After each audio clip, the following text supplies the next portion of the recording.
tere varaõhtust, oleme siis saali jalgpallimeistriliiga kohtumisel Narvas ja lähevad siis omavahel vastamisi Tallinna FC Punkerpartner ja Narva United.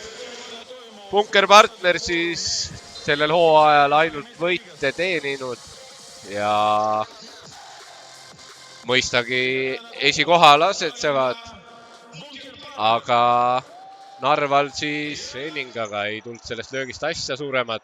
Seening uuesti ja esimene värav ja selle lööb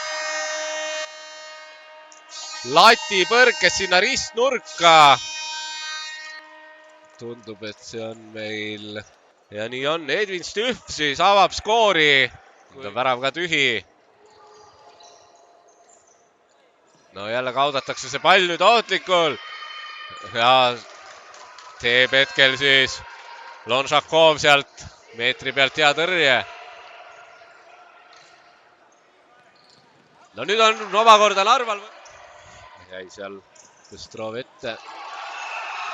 Ai, kui hästi läks Kalamees ja siin antakse edu.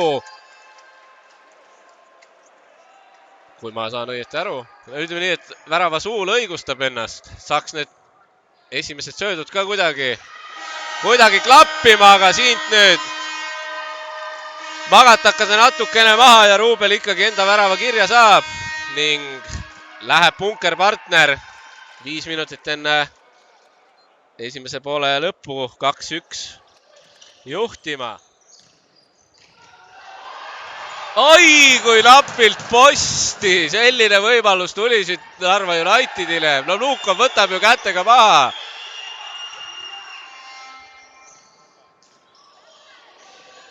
Ja on väravad.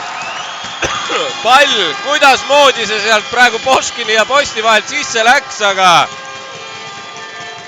Andrii Gidanov lööb siis kohe teise. Ja nüüd 2-1 Narva United. Ja jõuab pall kohale ja on väravas. Ja Narva United läheb seda kohtumist 3-2 juhtima. Ja Anton Komarov lööb 3-2 seisuks ning Narva saal ka, kus siis jutu järgi 500 inimest pidi Narva United värava lõi. Nii et, ai kui õnnetult nüüd seal. Selle peale kohe vaigistatakse Narva saali natukene. Oma teise värava täna lööb Pavel Ruubel. Ja seis on 3-3 sealt samamoodi. Hästi Lonšakov paneb seal käed vastu. Elki sai. Ja ei saagi Põstrov seda palli sinna. Oi, ikka ei saa sellised võimalused järjest siin praegu.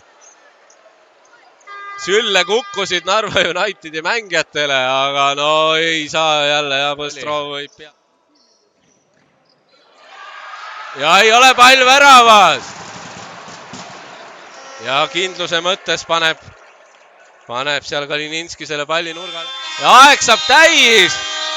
No, väga põnev mäng lõpuni välja. Mõlemal võistkonnal omad võimalused see mäng ära võita. Aga 3-3 viik ning Punkerpartneri võiduree